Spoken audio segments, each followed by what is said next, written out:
This week on the Inside Athletic Training Podcast, we sit down with Mike Reinold, one of the most recognized names in sports medicine and athletic training. Mike spent years as the head athletic trainer for the Boston Red Sox, where he was part of a championship organization and worked with some of the best athletes in the game. Since leaving the dugout, Mike has built one of the most respected platforms in the profession as an author, podcaster, and owner of Champion Physical Therapy and Performance in the Boston area. Enjoy the show. All right, Mike, welcome to the Inside Athletic Training Podcast. Really excited to have you on to talk all things athletic training, physical therapy, your career in baseball and now out of the game, working with athletes and sports medicine professionals. To get started today, for the listeners out there who aren't familiar with your career and your background, let us know where you're from, how'd you get into sports medicine, and all that good stuff. Awesome. Yeah. Well, first, Sam, thanks for having me and being a part of this. PBAT's podcast is a great podcast. I've been listening to the episodes, so keep it up. Proud alumni here. So, it's good to see you guys succeed and keep growing the society and the game, right? Everything about it. But gosh, what a loaded question. Let me try to summarize 35 years real quick in 30 seconds. I mean, I'm from Boston. I grew up in Boston. I went to Northeastern University to become a physical therapist. I'm so old that I actually graduated with a bachelor's degree before it became a master's, right, before it became a doctorate. And I was also able to become an athletic trainer at the same time. So early 2000s, I was a PT, ATC, which, at the time was not hugely common, I would say, being both a physical therapist and an athletic trainer. But, I always knew I wanted to get into sports. I always knew I wanted to get into baseball. So, it's the the internet is brand new. It's tough, right? It's not as easy as it is today. I tried to find out who are the best people in baseball sports medicine at the time. And, without a doubt, that was ASMI down in Birmingham, Alabama, with Dr. Andrews and Kevin Wilk and Dr. Fleissig, that group down there. And I remember I reached out to Dr. Fleissig to try to do an internship when I was in school. This blew my mind. The kids nowadays wouldn't be able to handle this, but I called, which is crazy that I called. But the crazier part is he picked up the phone on the second ring, and he still to this day when I call him, he answers the phone the exact same way that he did 30 years ago. He's like, "Hey, it's mine. This is Glenn." And I was like, "Oh my God, this guy just picked up the phone." But I got super fortunate. I went down to Birmingham. I did an internship in school. I did clinical rotation when I was in school. And then I remember they were, Kevin Wilk and Dr. Andrews, they were like, "Hey, do you want to move down to Alabama?" And I'm like, "Heck no, I'm from Boston. I don't want to go to Alabama." They're like, "How about a fellowship?" I'm like, "Fine, I'll do that for a year." And then I ended up staying down there for a while because it was such a great place. So, I kind of surrounded myself with the best in baseball. And then I got really lucky when front offices started putting a lot of attention towards medical and started to see medical as the next money ball, behind how do we do those things? And I got an opportunity to go work with the Red Sox. So that was kind of the first 10 years or so of my career. Yeah, Dr. Fleissig, who's been on the show, is obviously a legend in the game, and Dr. Andrews and all those people. So probably blew your mind in terms of what you learned down there for the first couple of years. Amazing. Well, Mike, getting into baseball is not easy. PBAT's internship programs provide that opportunity, but still finding your way to a big league club, even, at rookie ball or any level is very difficult. Talk about your opportunity to break into the game and then get into a little bit of what you did working with the Red Sox. Yeah. Like I said, I was super fortunate that I was at the right time in the right era in baseball where they were trying to expand and put more money into medical. So, for example, with the Red Sox, they brought me in. I was super fortunate. I went straight to the big leagues. I know that's crazy. I know that's weird, but it was because of my background. So I'm a PT-ATC, and I spent all of my career at that point in time working on rehabbing injured baseball players and essentially pitchers at the time. And, that was the era in baseball where they were starting to put more money into taking care of their pitchers. And, they brought me in to be the guy that took care of the pitchers, essentially. So I was assistant athletic trainer, though, right? I didn't have a fancy title. I'm packing trunks, setting up the countertops on the road, doing supply ordering for spring training. I was an assistant athletic trainer, and I kind of made my way through that system to do that. But yeah, with my time with the Red Sox, we kind of rebuilt the medical model from the ground up. And I think this is part of why I got the job. Well, two things, that I like to share. One is the whole concept of switching from a retrospective care to prospective care was, new's the wrong word, but that was the emphasis back then, 20 plus years ago. So, traditionally athletic training was like help the players if they needed something, if something goes down. But now it's about, okay, what can we do to get the most out of all these players? And I remember I share the story because I remember I'm literally interviewing for my job with Theo Epstein, which is like, again, mind blowing. It's like almost more than Glenn answering the phone. And I remember, I think this is what got me the job. But he said, he goes, Mike, you've rehabbed pitchers your whole career now. What makes you think you're going to be able to make a switch to working with healthy players? And I said, well, I think every time they pitch, injure themselves, and I have 5 days to rehab them back. Theo just sat back in his chair and just kind of like nodded. And on the inside, I was like, did I just do that? I was like, that was amazing. And it just came out. I blacked out. I woke up later. I was like, oh my God, did I say that? But I think at the time that was refreshing for this new, again, like Moneyball type concept on how to eke out the best of your lineup. I was basically saying, I think there's things we can do to get the most out of our players. And that's kind of what we did at the beginning with the Red Sox. Yeah, that's really interesting, especially as you talk about those days in sports medicine and athletic training. And you compare them to today and how much it's grown, you being a big part of that originally. For example, the Red Sox now, led by Brad Pearson, who's amazing. Staff sizes have certainly changed. Sox specifically, there's a million of them. They're all awesome and great at what they do. But they do travel with a handful of people now and have people stay back. And it's changed so much. What's your take on that? As you see or stay in touch with Brad and the folks in Boston, what's your take on, those staff sizes changing, the development of those groups and what it's become today since way back when you were in the game? Yeah, great question. I was actually just hanging out with Brad and Masai like last week, so it was funny just to talk to him about it. And you're right, the Red Sox have led the league. I remember when I was, with the White Sox afterwards, I went and helped the White Sox for a while recently. And, I'd go on the road and you'd talk to the visiting clubhouse attendees, right? Like the head clubhouse manager. And I'd be like, yeah, how are the Boston guys doing? He's like, we don't have room for them. There's too many. There's too many of them. No, but in all honesty, my first year in baseball, we had 3 people: head trainer, assistant trainer, strength coach. That's it. Wow. And then we had, part-time massage that then started to grow from that thing. But it was amazing. And I remember, I think it was mid-season my first year. It might have been at the end of the first year. The front office, like all those guys are just like, all right, what do we need to do to get better? And I'm like, well, I can't pack trunks all day and cover the field and get our pitchers stronger, right? Like just as an example right there. So I'm like, it's going to take a little bit more manpower, because if you truly want to go to a prospective approach, you need hands on deck in the training room to be able to help these people all day.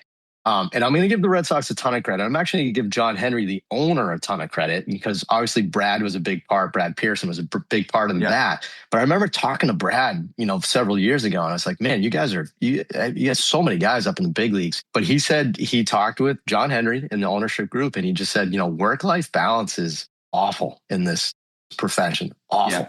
What can we do better? And John Henry, the ownership group, they're very supportive of a bigger staff. So that way they can take a little bit, right? They I don't want to speak for the Red Sox, but again, to your point, they take breaks from traveling sometimes. Like there's all those little things. So I think it's a great progression. Obviously, I worked with the White Sox, and one of the first things I said when I came in to evaluate their department was, you don't have enough people, right? We need more people. And we got more people. They built it out, which is really good. But like for an owner, they're like, oh gosh, this is a lot of overhead that we have to add. It's different. So you see a difference between the big market and the small market teams, but I the more the better in my mind.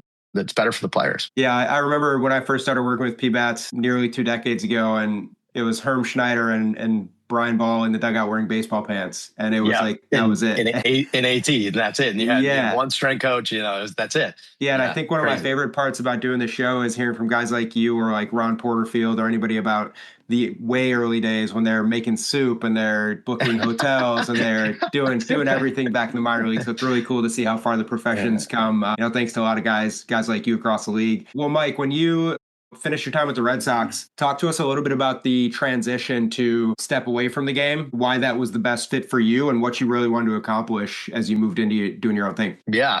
Really tough decision. It took us a while to come to that decision. So as the story goes, Theo Epstein was leaving the Red Sox. He was going to the Cubs. And he was really trying to get me to join him. And we were going to rebuild what we did in Boston and Chicago. And we were close. Like we started talking to like realtors, like it was that close, to going. And then we found out we were expecting our second child with a February due date, which is a no-no in baseball. You can't do that. You try to have winter babies, but not February. And my wife and I just said, we're from Boston.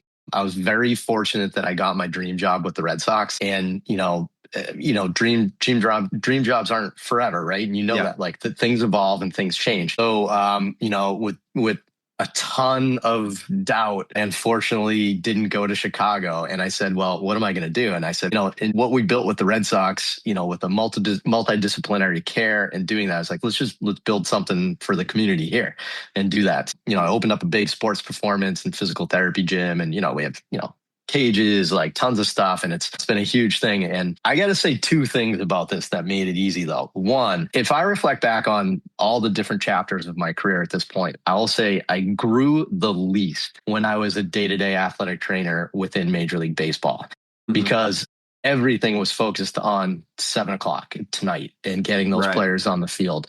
I became very stagnant. It was hard to grow as a clinician, and just in general, it was hard to grow because it was such a grind, especially as I became like head athletic trainer over time. And then, working on the whole department, I didn't grow. It was mentally starting over and starting to grow. I've grown so much since my time in baseball, just because I've had, the opportunity to do that. I think that was really huge. And that's one of the things with baseball that people don't get. It's not just about like the sacrifice and the commitment from your family and stuff, but you're also so consumed that it's hard to grow. So, that's been one of the most refreshing things of getting out of this, out of the day to day. The other thing, this is the great part. I love going to work every day, and not that I didn't within Major League Baseball. Don't get me wrong. Watched a lot of games from the dugout. It's cool. But every player that I work with right now chooses to come to me and wants to work with me, right? Versus baseball, it's not like that with every player. So, it's really, there's a lot of satisfaction working outside of the sport with players that select to come to you. The motivation, like the compliance, the dedication, it's very rewarding to see that and see these kids succeed now. Like high schoolers become big leaguers. Like it's been a blast. No, that's awesome. And it takes a lot of trust in yourself and growth in that mindset, like you mentioned. Take me back to those first couple days, done with the Red Sox. What am I going to do? Working to, become an entrepreneur and open up this performance center. Where'd you start? How'd you learn what you were supposed to do? What errors did you make? Like, what was that process for you in the beginning years? The first couple days were so liberating that I'm dating myself here, that my BlackBerry wasn't beeping all freaking day, right? Because as everybody knows, especially as a head athletic trainer, like you have the world trying to get in touch with you at all times. So that was crazy. But you know what baseball taught me? You know what athletic training taught me just as a professional in general? It's about work ethic. It's about the ability to grind, put your head down and work your tail off for somebody else to succeed. And like, to me, that's the part that like people don't get. It's a service-based industry, just like anything else. And you're there to serve the person. So, when we're starting, when we started our big center, the first thing I said is like, all right, we'll start a PT business, but I don't want to just be in like a little office with a couple of tables. That's kind of dorky. I don't really want to do that. Like the athletes aren't going to want to come there. I'm like, we're going to need a huge gym. So I'm like, well, dang it. Now I have to build a big gym. So, we go from a small thing to a big thing quickly. But if you have the mindset, and we've always had this here, like we don't make any decisions. I'm probably a terrible business person.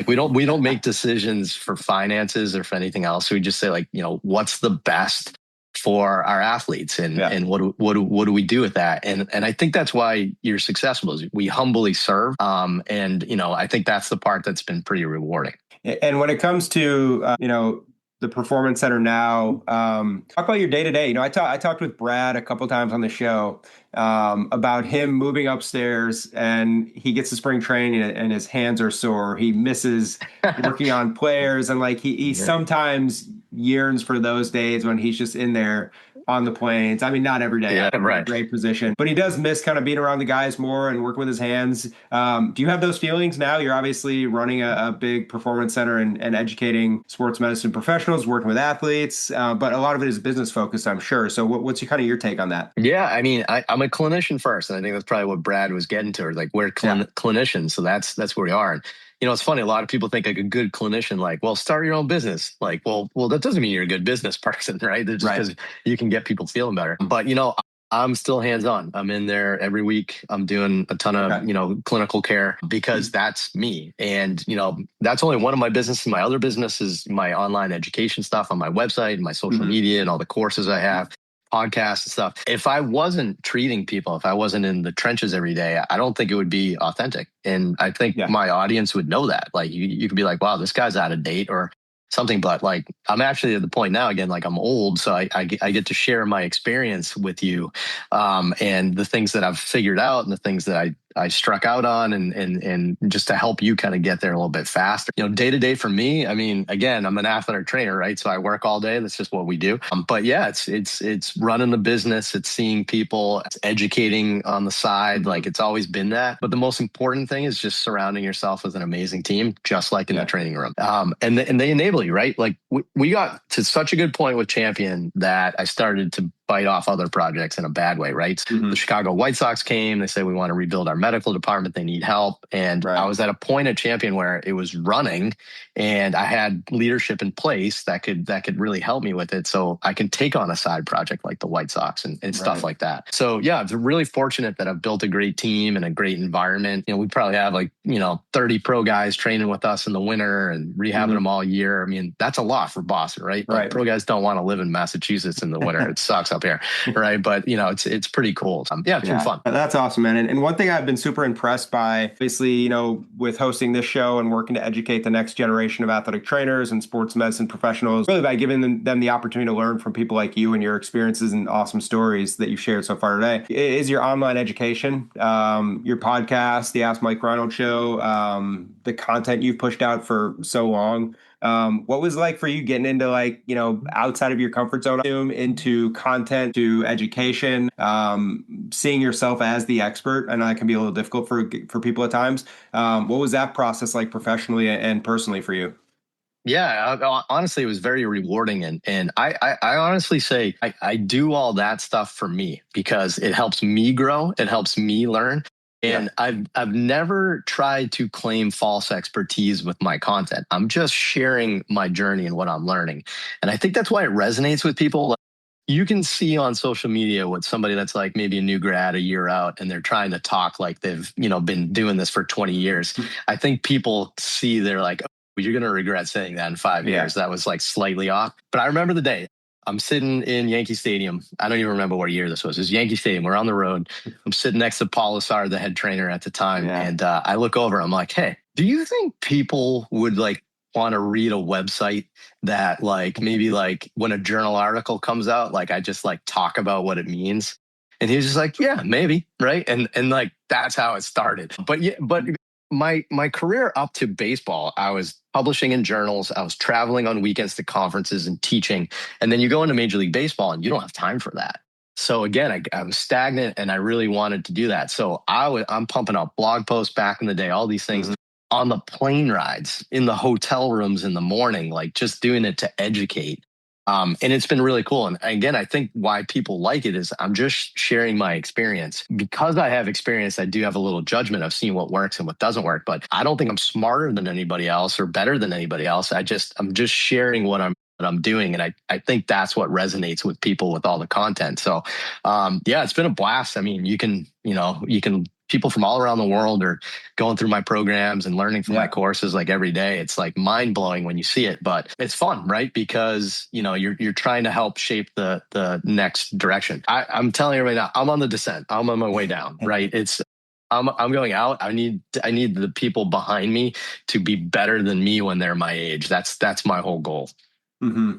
And when you talk about, producing content for that next generation, I would disagree with you. You're still doing some amazing stuff, so you're not done yet. But a lot of clinicians and specifically younger athletic trainers today might, things are different. There's creating your personal brand before you have all the success in your career like you had. How would you advise a younger athletic trainer in college who maybe wants to build that brand to gain exposure to land a job versus I guess the fake it till you make it thing versus going through all the experiences before they start, trying to build that brand? What's your recommendation there? I think there's a better way than the fake it till you make it approach, right? Yeah. Because I do think that the authenticity is going to shine through. And I think that's important. So my recommendation with everybody is that obviously yeah, get out there. The worst case scenario of you starting to pump out Instagram posts or something, whatever you want to do these days, the worst case scenario is that you grow, right? And what a great plan Z, right? Like the worst case scenario.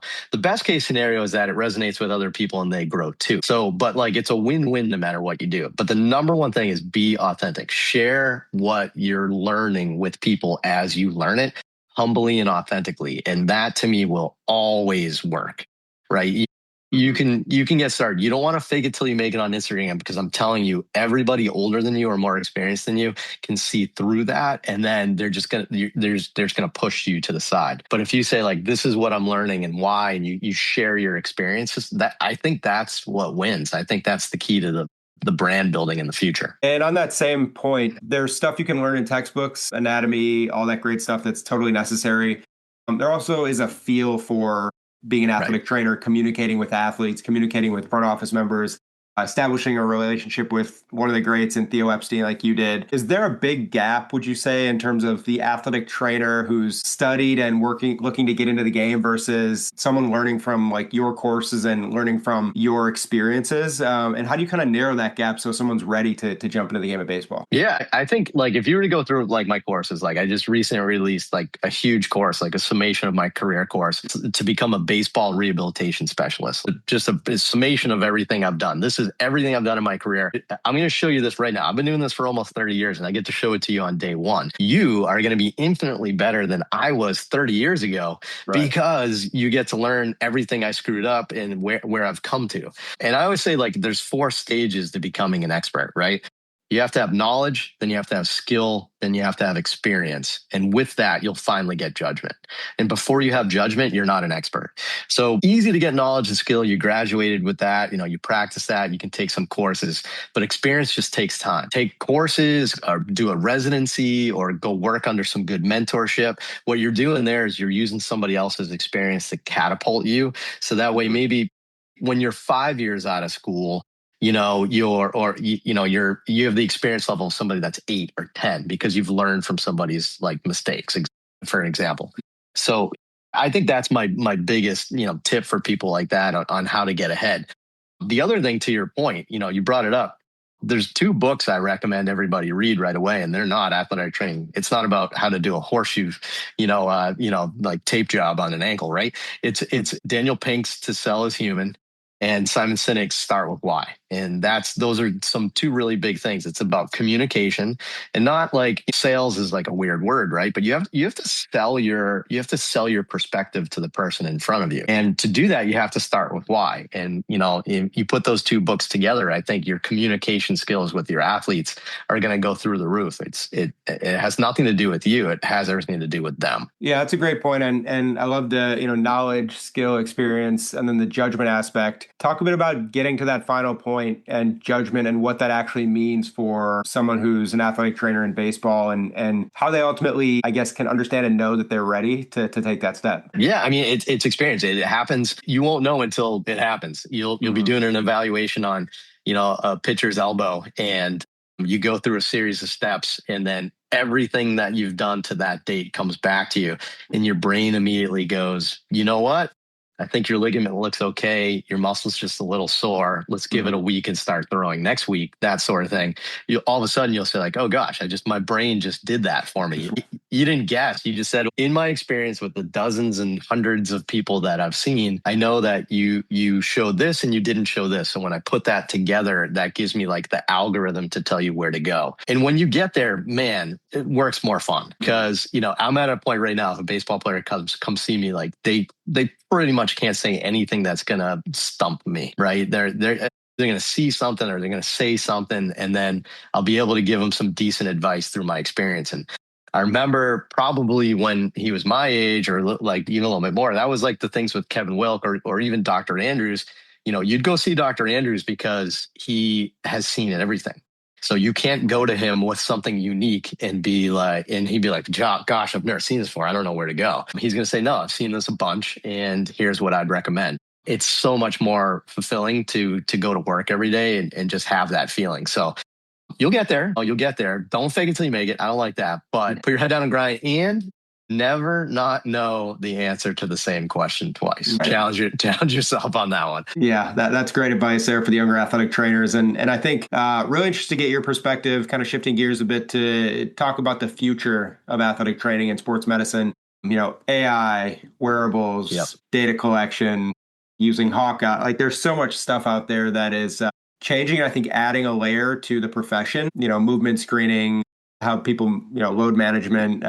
What's your honest read on where the profession is going, and is there too much stuff at times that's kind of getting into the mind of the younger athletic trainer versus like back when you were with the Red Sox? I think times were simpler and maybe that allowed for some creative aspects to come out in your position. Yeah, no, yeah, that's actually a really good point. I think you're right with that. The future's coming, whether you like it or not. AI is never going to replace an athletic trainer, right? That's a good thing about our profession is, AI and wearables and data and stuff. All it's going to do is two things. The data, the wearables is going to give you more information to do your job better. And AI is going to help you get there faster. You could type into AI right now, I have a grade 2 hamstring and a baseball shortstop. Help me write a rehab program. And it's going to actually help you write a really good program. It's going to be close. It's going to be really close. But you know what they're not going to have? They're not going to have judgment. That's the whole thing we just talked about. Right. You're working with the player and he's sore today. What do you do? And I think what it's going to do is it's going to make your soft skills a little bit more important. And I think it's going to make your hands-on skills even more so important. You can maybe replace my brain. Actually, you probably can. You can probably take my entire website and over 10 years of podcasts that we've done and feed it into AI, and it'll probably be able to think like me pretty good, right? I have enough of a blueprint out there on the internet. It can probably think like me, but it can't touch you. It can't do manual therapy. It can't help you with those little things. So I think your hands-on skills are the thing that we should be focusing on in the future as a profession, is making sure that we still have perfect hands-on skills, and then embrace the data, embrace the future. Don't be that, grumpy old guy, that we've all seen that doesn't want to do that. Embrace it because it's going to help you make your job easier and better for the athlete. So embrace the data and say, how can I use this data to help? A good example, the prospective care, right? I'm gonna look at a player. I'm just one thing. What areas of his body are tight that might limit his ability to swing as hard as he can? That sort of thing. That's how you can use biomechanics and data and variables.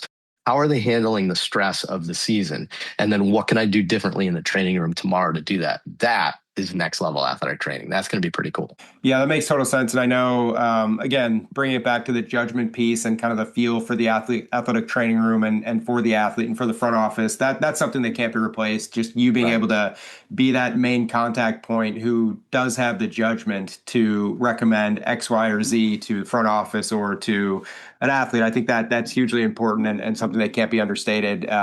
So cool to hear you echo that statement there. Well, Mike, shifting gears a bit here, I want to talk a bit about your podcast, and it's been awesome to listen to, and just so much expertise on a number of topics. One topic you covered, I think in May, was Tommy John surgery, internal brace.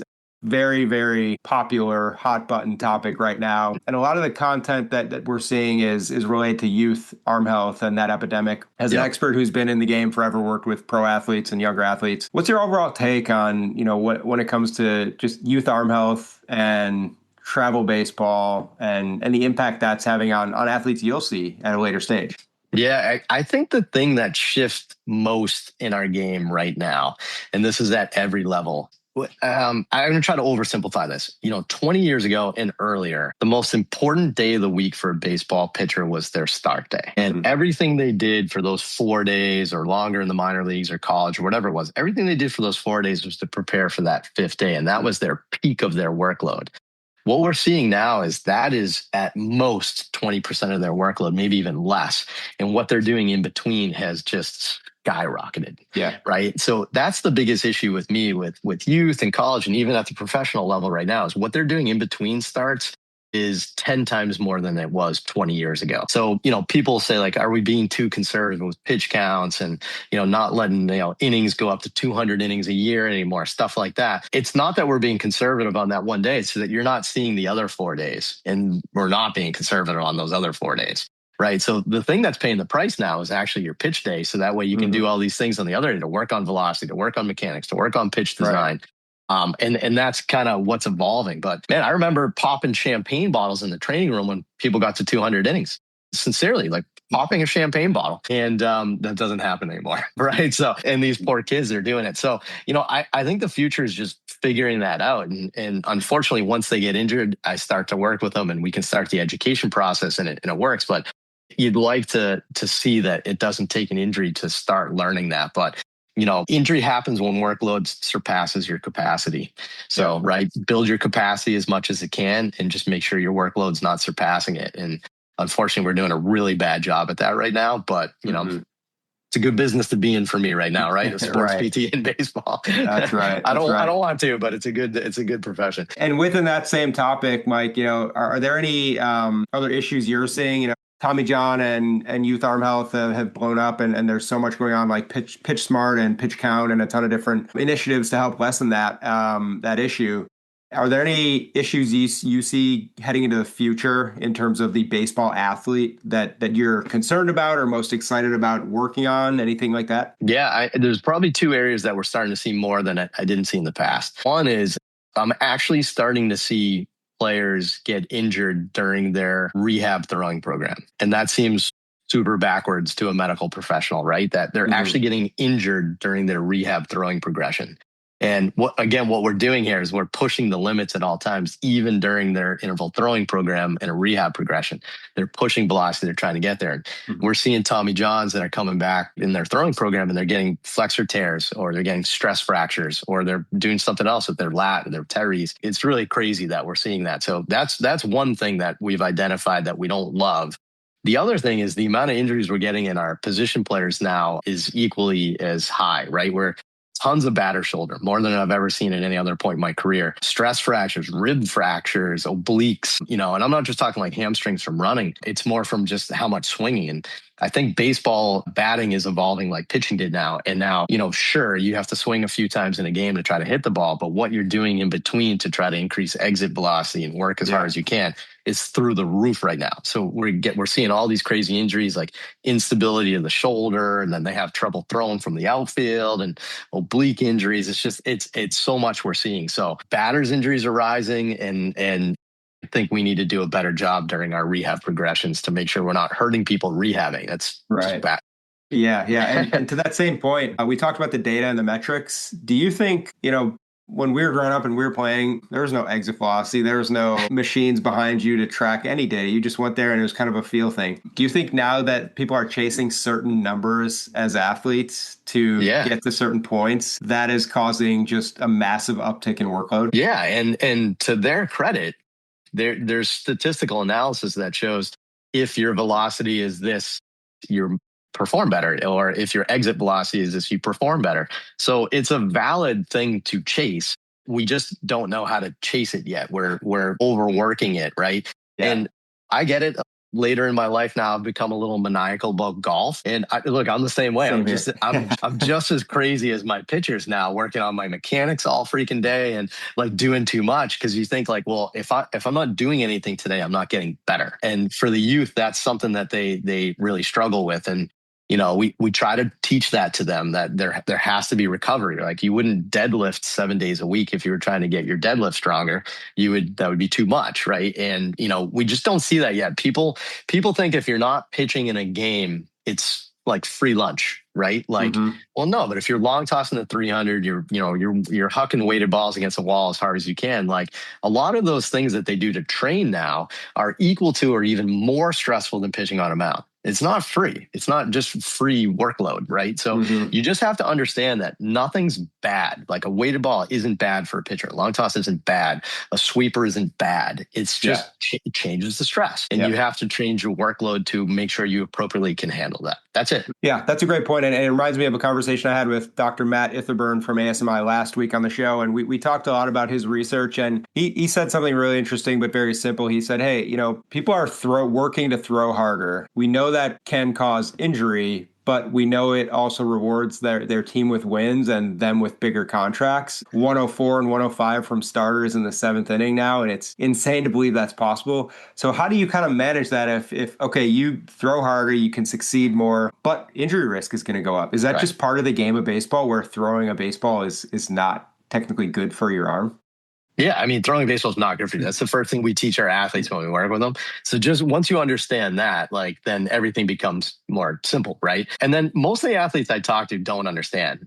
So if we talk to them about their throwing program or some of their training habits, and I say, hey, I'm not sure if that one is helping you get to the next level, and I know it's more stressful than the mound. Gotcha. They're like, okay. they're like, oh, I didn't know that. I just won't do that. So I think that part's interesting, but like, it's not going to change because it's what makes them successful.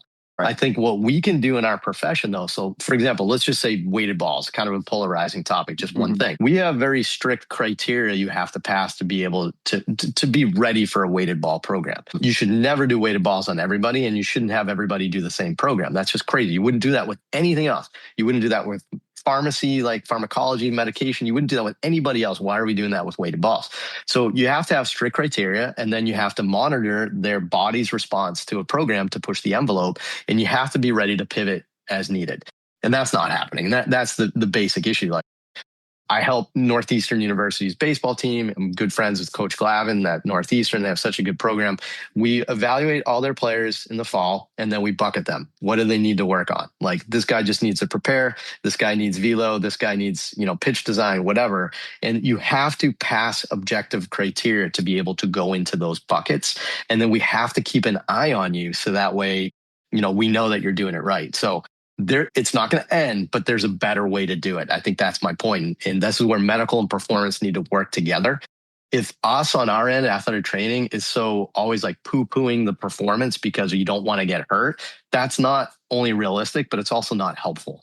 Right. You have to embrace this. My job, especially now outside of baseball, my job is to help you get to the big leagues.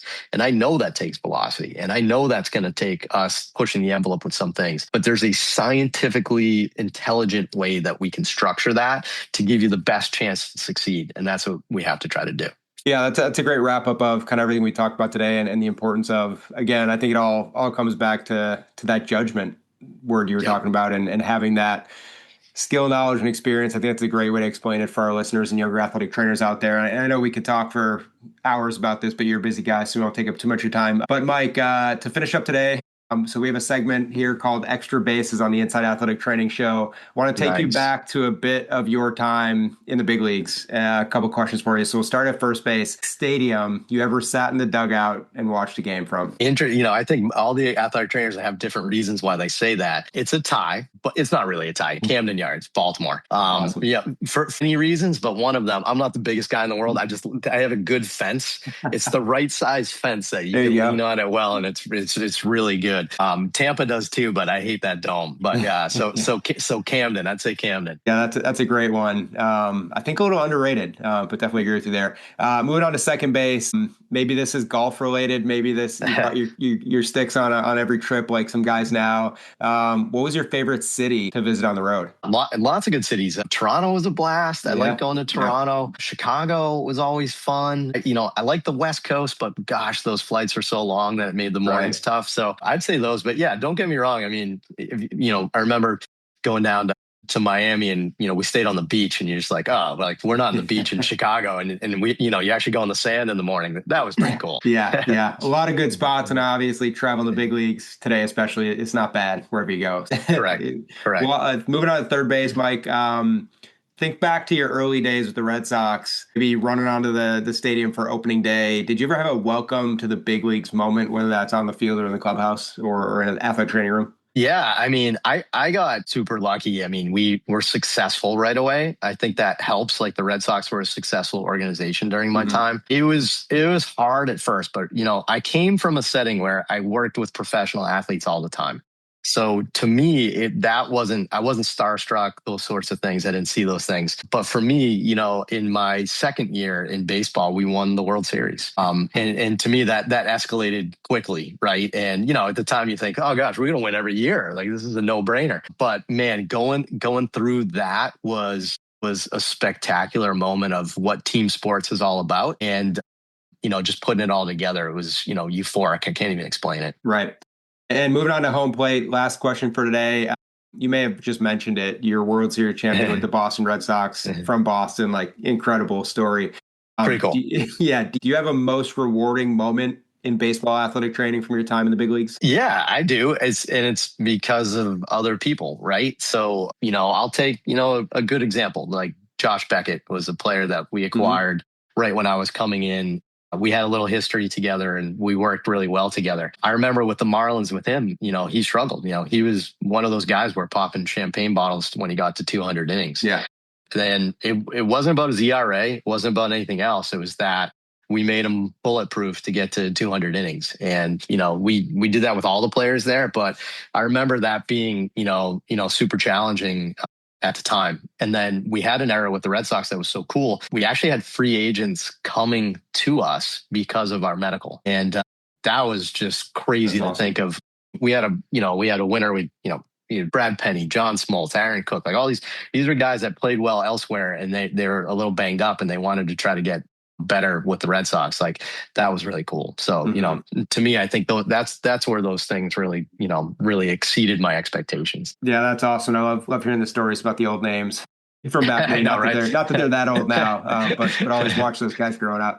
Well, Mike, really appreciate your time today, all you do for the profession. Let our listeners know before we go where they can find your podcast, your courses, all that good stuff. Yeah, I'm easy. Just MikeReinold.com is my website. You can kind of get everything there, but I'm everywhere. So, probably spend the most time on Instagram, but yeah, just find me under my name. And, there's a ton to explore. I've been doing it for a while. So dig in on the articles, the podcast episodes and get caught up. It's been a journey. Awesome. Well, Mike, we really appreciate your time. As I mentioned, all that you've given to athletic training and sports medicine, and we hope to catch up again soon. Thanks, Sam. It was an honor to be on the podcast and to be here. I've loved all the past episodes. So keep it up, keep producing this. I know it's really rewarding for people. So, keep doing it. It's been great. Thanks for having me. Awesome. Thanks so much.